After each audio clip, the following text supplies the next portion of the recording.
Hello students, आपण आज polar coordinate system पाहणार आहोत। आता आपण कार्टेशियन कोऑर्डिनेट सिस्टीम पाहिलेली आहे।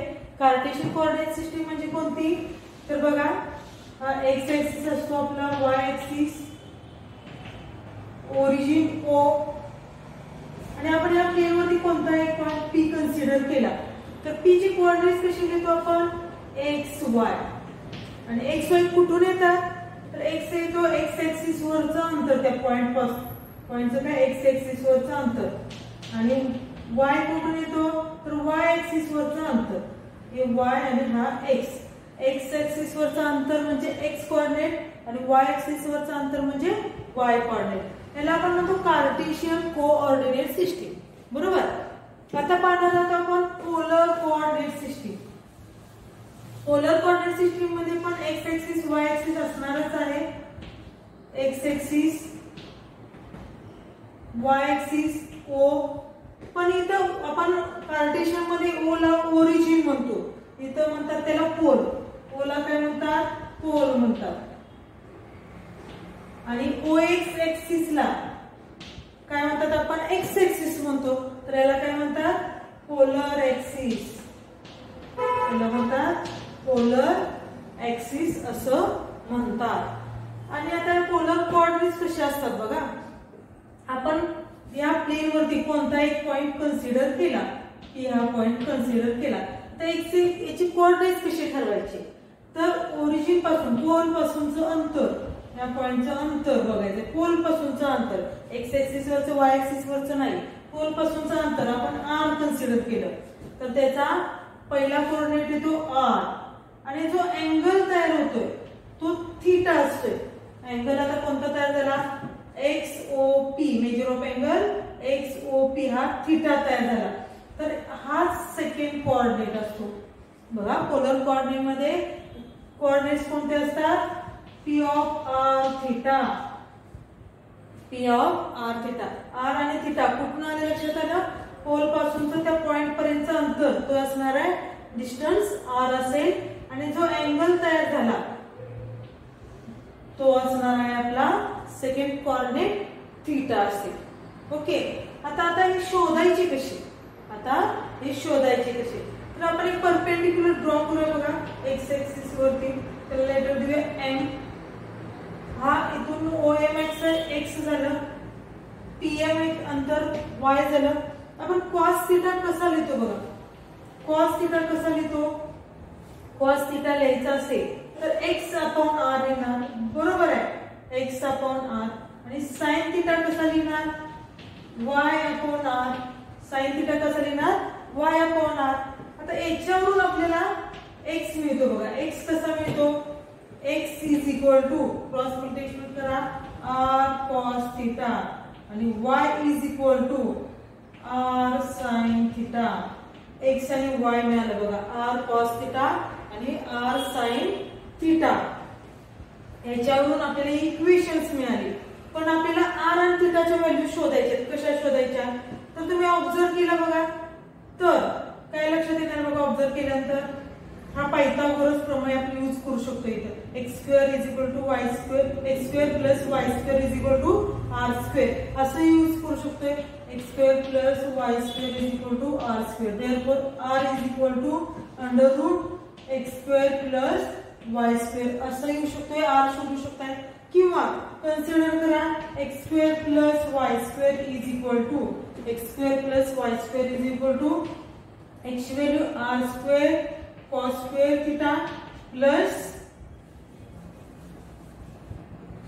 R square sine square theta, आणि आर स्क्वेअर कॉमन घेतले, ब्रॅकेट मध्ये राहणार आहे cos square theta plus sine square theta, आणि आयडेंटिटी मिळाली त्यामुळे आर स्क्वेअर मिळाला, x square plus r square is equal to x square plus Y square is equal to r square, x square plus Y square is equal to r square, therefore r is equal to under root x square plus Y square. म्हणजे R ची value आपण कशी शोधू शकतोय, तिथला R जो आहे तो कसा शोधायचा आहे, under root x square plus Y square असेल। आता थीटा शोधायचा आहे बघा आपल्याला, थिटा कसा शोधणार? टॅन थिटा घेतला आपण बघा, टॅन थिटा घेतला तर काय येणार आहे? Sine theta upon cos theta. Sine थिटाची व्हॅल्यू r बघा, साइन थिटाची व्हॅल्यू आपण काय घेतली होती? y अपॉन r घेतली होती आणि कॉस थिटाची व्हॅल्यू x अपॉन r, त्यामुळे y अपॉन x मिळणार आहे.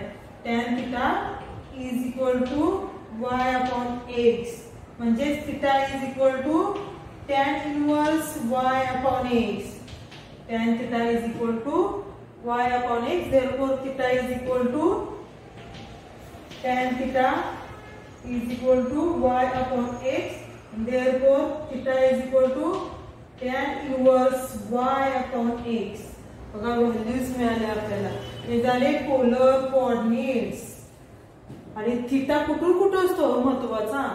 थिटा बघा lies between 0 is less than equal to theta less than strictly less than 2 pi. म्हणजे थिटा कुठून इथपर्यंत असू शकेल? 2 पाय पर्यंत थिटा आपला असू शकेल. ही कंडिशन आहे. थिटा लाइज बिटवीन 0 टू 2 पाय. लक्षात येतात का? पोलर कोऑर्डिनेट्स कसे शोधायचे? r is equal to under root x square plus y square. Theta is equal to tan inverse y upon x. आणि ज्या वेळेला आपल्याला हे शोधायचे कधी, तर त्यावेळेला आपल्याला कार्टेशियन कोऑर्डिनेट्स माहित पाहिजेत. म्हणजे x आणि y माहित असेल तर आपण पोलर कोऑर्डिनेट्स काढू शकतो. आणि r आणि थिटा पोलर कोऑर्डिनेट्स माहित असतील तरीही आपण कार्टेशियन कोऑर्डिनेट्स शोधू शकतो. ठीक आहे. बघा हे जे आहे let P be any point in plane such that OP is equal to r. जे आपण इथे फिगर मध्ये घेतले तेच मी इथे लिहिलेले आहे. बघा OP is equal to r and m measure of angle XOP is equal to theta. Then r and theta are called as polar coordinates of point P, and we can write as P of r theta. आता difference काय आहे बघा Cartesian coordinate system मध्ये आणि polar coordinate system मध्ये difference काय आहे बघा. Cartesian coordinate system polar coordinate system.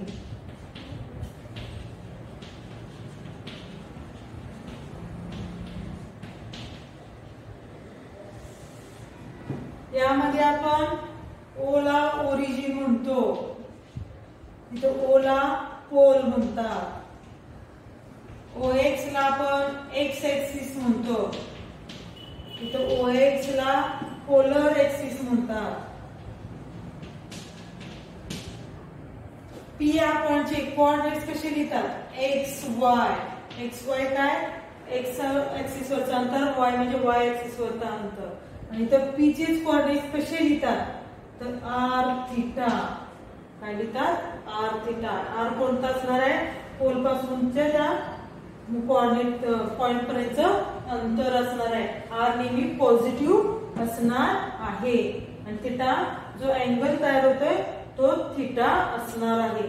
आता आपल्याला बघा समजा कार्टेशियन कोऑर्डिनेट दिले असतील तर आपल्याला पोलर कोऑर्डिनेट शोधता येतात. कार्टेशियन कोऑर्डिनेट दिले असतील तर पोलर कोऑर्डिनेट शोधता येतात. कसं? तर हा फॉर्म्युला वापरायचा. r ची व्हॅल्यू कसं काढणार? Under root x square plus y square चा यूज करायचा. आणि थीटा कसं शोधणार? तर tan inverse y upon x. आणि सेम मेथडनं पोलर कोऑर्डिनेट्स दिले असतील तर तुम्हाला कार्टेशियन कोऑर्डिनेट्स पण शोधता येतील. बघा पोलर कोऑर्डिनेट दिले असतील तरी पण तुम्हाला कार्टेशियन कोऑर्डिनेट शोधता येतात.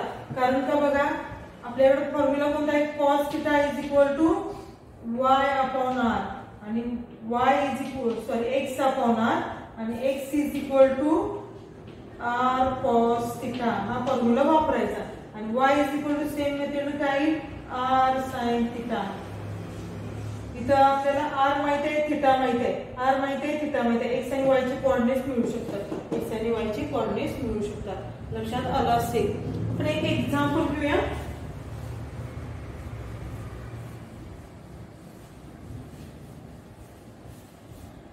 Example is find the polar coordinates. आपल्याला क्वेश्चन कसा असेल बघा. Find the polar coordinates and the polar coordinates of the point whose Cartesian coordinates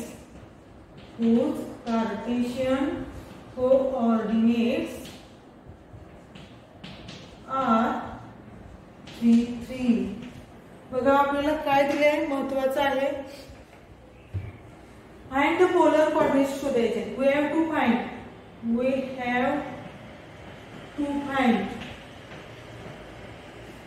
polar coordinates म्हणजे p अपॉन जे r आणि थीटा. तुम्हाला r आणि थीटा शोधायचा आहे. दिले ते बघा कार्टेशियन कोऑर्डिनेट दिले. Given that x is equal to 3 and y is equal to also 3. x is equal to 3 पण दिलाय आणि y is equal to 3 दिलाय आणि तुम्हाला पोलर कोऑर्डिनेट शोधायचे आहे. तर आपल्याला माहिती आहे r कसा घेऊ शकतो आपण, under root x square plus y square which is equal to under root 3 square plus 3 square which is equal to 9 plus 9 which is equal to 18 which is equal to 9 into 2 म्हणजे 3√2. r मिळाला आपल्याला 3√2. r मिळाला बघा 3√2. r is equal to 3√2. आता आपल्याला theta शोधायचा आहे. Theta कसा शोधणार बघा, तर y अपॉन x घेतोय आपण. tan theta is equal to y upon x which is equal to y ची व्हॅल्यू 3 आहे, x ची पण व्हॅल्यू 3 आहे which is equal to 1. tan theta is equal to 1 आणि theta is equal to आता बघा but point 3 हा आपला 3 कार्टेशियन कोऑर्डिनेट आहे. तो लाइज इन द कोणत्या कोऑर्डिनेट मध्ये असेल बघा, 3 आहे. अंतर आहे पॉझिटिव्ह म्हणजे कोणत्या क्वाड्रंट मध्ये असणार आहे, फर्स्ट क्वाड्रंट मध्ये असणार आहे. Lies in the first quadrant.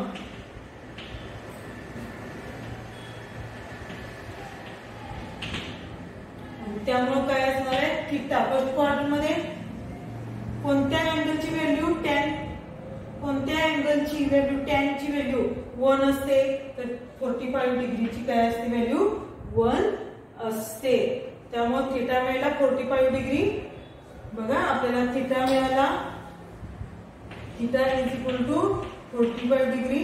r is equal to 3√2. आपल्याला पोलर कोऑर्डिनेट्स मिळाले. त्यानंतर p इज 3√2 45 डिग्री. सिंपल आहेत एक्झाम्पल. कार्टेशियन कोऑर्डिनेट दिले असतील तर पोलर कोऑर्डिनेट शोधता येतात. पोलर कोऑर्डिनेट दिले असतील तर कार्टेशियन कोऑर्डिनेट शोधता येतात. थँक्यू.